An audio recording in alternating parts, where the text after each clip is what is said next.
Hello, my name is Marjón Meyer, and I would like to tell you a little bit about emotional intelligence for teenagers and young adults. Ons skiet hierdie video's in Engels, sodat meer mense daarna kan kyk. Maar as jy vrae het, spesifiek in Afrikaans, is jy baie welkom om my te kontak. Maar ons glo jy verstaan Engels mos baie mooi. Let's define emotional intelligence. Emotional intelligence actually came about in the 1980s, although of course it existed before then. It was just not labeled. Now, Thomas Edison, he was the inventor of the phonograph, the electric light, as well as the electric motor, amongst other inventions. And what he said, being truly genius, is 99% perspiration or hard work and only 1% inspiration or creativity. So he cited this to say that actually what makes us successful is not just having high IQ or being really clever. It's many other aspects, which I'm going to share with you shortly, that make us successful. Patience, therefore, is not the ability to wait. Waiting is a fact of life. Patience is the ability to wait with a good attitude. Because, ladies and gentlemen, patience is very much part of emotional intelligence. How good are you at waiting? Waiting at the traffic light. Do you pull away before the light is green? Because that's emotional intelligence. It's not whether you are a good driver or not. It is whether you can actually subscribe to the country's rules, regulations. How you handled lockdown says a lot about your EQ. So, by the way, emotional intelligence, we shorten to EQ. What is EQ? There are many definitions available if you wish to Google. I just want to share a few ideas with you. The first one is a person's ability to deal with environmental demands. For instance, when somebody makes you angry at home, at school, at varsity, or at work, how do you respond? Because that says a lot about your emotional intelligence. Do you burst out in anger, or can you actually calmly just have a conversation? And I'm going to show to you just now how the brain works. It takes about 20 minutes for an impulse to move to a place where you can actually make a cognitive or a thinking decision about an emotion. Emotional intelligence is about how you manage yourself personally and also your social skills of how you get along with people. But my favorite definition of EQ is it's about intuition, your gut feeling, your character, your integrity, your motivation, your ability to deal with other people. That's true emotional intelligence. We often see people who are geniuses, who are incredibly intelligent. They are great managers. They can run fantastic businesses, but they have very poor relationships with people. Or somebody at school, very clever, but just can't have a decent conversation. So EQ is your ability to be an adult and understand the challenges and behave accordingly. Now let's look at this brain theory. You will see that first of all, any impulse, anger, whatever, goes into your lizard brain or your autopilot brain. This is the part of your brain where breathing and the flight or fight response is governed. If you respond here, you're probably going to hit someone, or that's where road rage happens. So that is why you need to pace yourself for about 20 minutes if you receive a WhatsApp that angers you, or you see something happens, or somebody says something to you, or whatever the impulse may be. From there, the impulse moves to your mammal brain, your limbic system, or your emotional system. This is where you feel the anger, or being in love, or being happy. And those emotions are good. But when we make decisions, when we resolve problems, then we very often do the wrong thing. So wait until it moves to your neocortex, or your thinking brain, which is the largest part of your brain, as you can see on the right. So this part of your brain forces you to consider, right, I didn't have to flight or fight because my life was not in danger. Yes, my anger or my excitement is real. I got a bonus. But my logical brain tells me, don't spend that bonus. Rather put some money away for a rainy day. Or don't just say what comes up in my mind when a family member or somebody at school or varsity or work has angered me. So emotional intelligence is the ability to think before you act, because you realize that your actions have an impact on the world and the people around you. Now, what is very important is to understand that you need to accept yourself the way you are. So often we are overcritical of ourselves, which is unnecessary, because it means you can never be truly, authentically you. Now, you will see the first leg of emotional intelligence is self-awareness. So it is important that we know who we are. It is important that we know what we're good at and also what we need to work at. But if we focus on our weaknesses, we cannot be the best version of ourselves. We can only be the best versions of ourselves if we use our strengths to the advantage of our family, my friendship circle, the place where I work or where you study. And be careful of taking too long to make decisions. EQ says in the adult world, all decisions eventually have to be made. So please be careful. Don't make impulsive decisions, especially when it comes to spending money or speaking to people. But remember, you may delay, but time will not.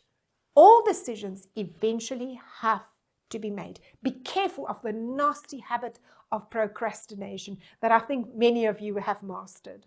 If you need to study, that's probably the only time that your room is in perfect condition, because you tidy up everything, anything, just not to study. But the problem with procrastination, delaying, is that it becomes a life habit. And then you are a person who procrastinates at work or making decisions, and that becomes problematic. So when we wake up in the morning, we have two simple choices. Go back, sleep and dream, or wake up and chase those dreams. The choice is yours. By all means, please allow yourself some downtime to just dream, to just be. But things don't happen if you don't make them happen. Doing nothing is very little. Make sure that you are actively involved in your own world, in your own life, in your own decisions. And watch your mouth. Watch your mouth. It's not your mother speaking. This is very important to remember this where you work, who you interact with. Take care of your thoughts when you are alone, that you don't hurt yourself with being overcritical or delving in the past about spilt milk that you can't save any longer anyway. And take care of your words when you are with people, because once it's said, it's said. You can't take that back. Now, if we look at the traits of emotional intelligence, you will see that one of the most important concepts is how we speak with people. Do you choose red language or do you choose green language? Red language is fighting, it is aggressive, it is defending yourself. Whereas green language means you still get your point across, you can still say no, you can still disagree, you can still argue, but you do so in a friendly manner. Also, green language means that you start your sentences with the word I. You don't start your sentences with the word you, because then the person has no choice but to defend him or herself. You achieve so much more by using green language rather than red language.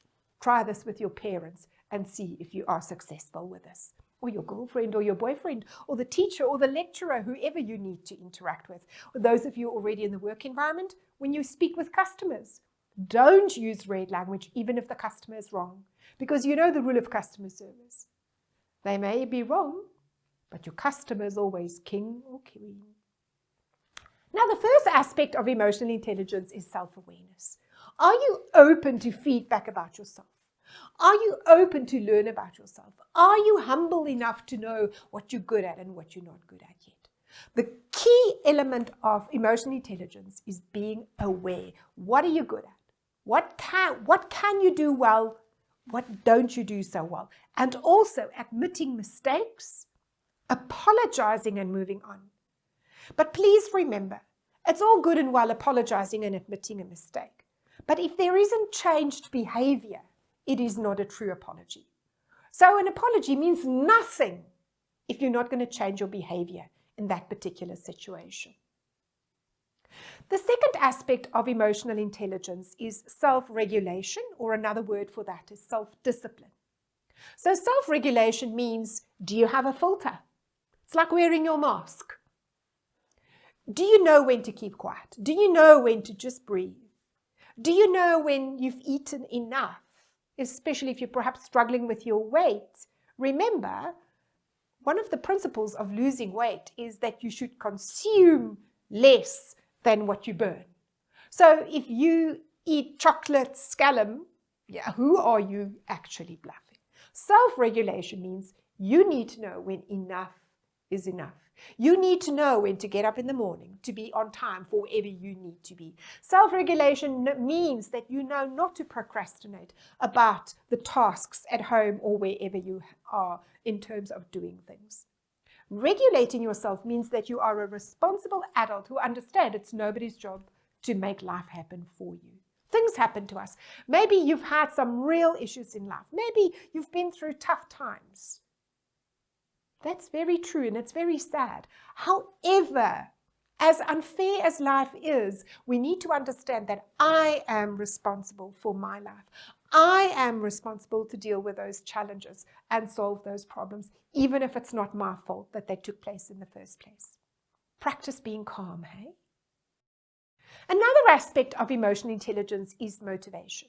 We can be motivated internally or externally. The adult one is being motivated internally. In other words, I don't need other people to applaud me. I don't need to have hundreds of likes on my Instagram pages or TikTok or Facebook or whatever tickles your fancy in order to feel good about myself. If only I know about something that I've done, a good deed that I've done for someone else, and I don't need to share it with anybody else. God says the left hand should not know what the right hand is doing anyway. That's motivation. When satisfying yourself, your own needs, knowing that you're doing the right thing, you are acting with integrity, that's motivation. True motivation is where you work hard, wherever you are, whatever stage of life you are, because you know what you're capable of, not to please your parents or anybody else. True internal motivation makes you an adult. External motivation is real. External motivation is important.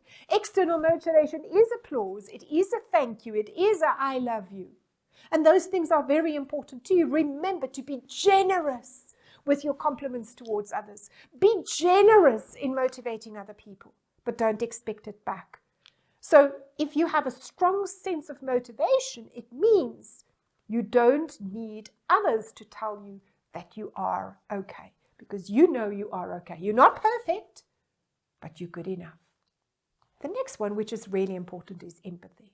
And this is the life skill, the emotional intelligence skill, that is probably the hardest one to learn, because people aren't really born with empathy. Empathy is a learned skill. Now, we have sympathy, where you cry with someone. We have apathy, where you don't care. And empathy is somewhere in between. So empathy means you don't feel what I feel. You perhaps don't even understand why I'm upset, or why I'm crying, or why I'm angry, or why I'm worried about the situation. But empathy says it doesn't matter. You don't have to feel what I feel. But you care enough about me. You are adult enough to understand that I'm happy or not. And that you can say something to me like, sure, I can see that you're very unhappy about that. I'm sorry for you. Would you like to talk about it? Or why are you feeling this way? Please explain to me, because I would like to understand. Or I'm happy for you. That's empathy. But to say something like, get over it, or don't worry about it, you know, there's many fish in the sea. Or why are you upset about that? Or it's time to move on. That is apathetic. And it's not your place to tell me how I should feel. Empathy is the one skill that makes business people successful. Because a manager, a business owner who understands his customers, maybe don't agree, you don't even like, but understand the customer and where they're coming from, are people who are going to be successful. So empathy is when you see somebody at home or at work or wherever you are who's not in a good space, and just ask them, is everything okay? What can I do for you? And you don't have to understand or even share that feeling. Empathy also means that you understand that we don't all feel the same way. And remember, misery loves company. Be careful of being that person who always has something to moan about. Eventually, everybody gets tired of a person like that. Don't be a drama queen in order to get attention. By all means, if you're going through a tough time, share that with somebody that you trust and that you know you can rely on for support. But don't be the moaner who moans about our country, about the future for young people, about corona, about lockdown, about your parents. Oh my goodness, we all know people like that. When they open their mouth, you know, they have something to complain about. They answer a question like, how are you? They will answer it, oh, nothing new to complain about. Saying that life is one big complaint. Yes, we know life is difficult, but misery loves company. The wrong company. Remember that. Another skill that we need in terms of emotional intelligence is social skills. Social skills means that you have an awareness of the environment, that you understand, even if you're still very young, that whatever you do or say has an impact on the world around you. If you disrupt a classroom, maybe with jokes or teasing people or just being plain disrespectful with your cell phone or technology, that's a lack of social skills. By all means, enjoy your cell phone, enjoy technology, but not at the expense of other people. Why bother visiting somebody if you're going to be on the phone all the time, texting people? What is your screen time? Maybe you should do that. My phone tells me every week how much time I've spent screen time. It's actually scary to sometimes see this. And of course, we use our phones for everything. It's true. Your social skills also means, do you care about the environment? Do you actually recycle? Or do you just chuck everything in the bin or worse, somewhere else? Do you even think of what happens to your rubbish, what you have created? The number of milk containers you've emptied, or a Coke container or a beer can, where does this go to? Do you take co-responsibility for what happens to our planet? Do you care enough about the vulnerables? Who are the vulnerables? Little children, people who don't have shoes to wear or jackets to wear in winter, older people. And sometimes, unfortunately, old, for a young person, sometimes old is being over 30.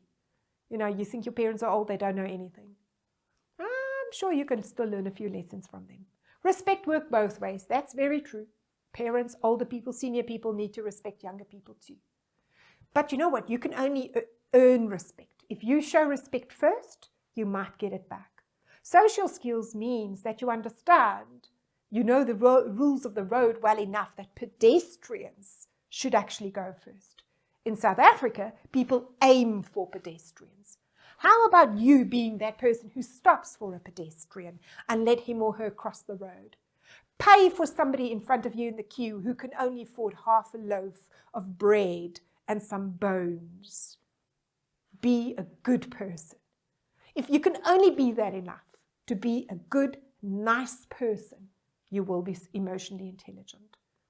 Although emotional intelligence sounds like a big subject and there are many aspects to it, that's basically what it is. Emotional intelligence means that I place others above me, not at my own expense, because I need to be assertive, I need to be able to say no, I need to take responsibility for my life, but I value the life and the fortune of other people too. Remember, conflict is part of life. And you also need to be able to face difficult conversations and not run away from them. Emotional intelligence also means is that after that 20 minutes have passed, that we face tough conversations. Slamming your door, becoming a recluse in your room or somewhere, or running away, getting into your car, walking away, not answering the message is not going to solve anything. Confronting issues, it's what makes you an adult. And often, although it feels like a tough conversation and the build-up to that conversation is so hard, once we've had that difficult conversation, usually both parties feel better, provided we've used the basic principles of common decency to have a green conversation. I want to conclude with this slide where you can see that IQ is what you see above the surface. This is what an iceberg looks like. Can you see why the Titanic sank? Because the biggest part of the iceberg is actually below the surface. Now, you and I are very much like icebergs. What we see above the surface is your beauty, whether you are an attractive guy, a beautiful girl, what you look like, what you say, what you allow us, in other words, to learn about you, your behavior, your beliefs, and so on. But it's so little compared to what's below the surface. What's sitting below the surface would be your beliefs, your true value for life, your respect, your religion, your culture, your language, your being a South African or whatever culture you come from.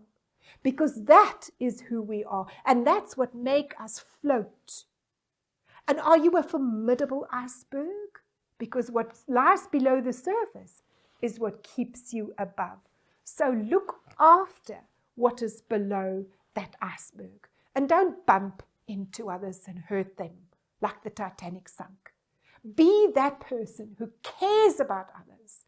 Be that person who's constantly aware of his or her reactions and behaviors so that you can be the person you want to be proud of one day.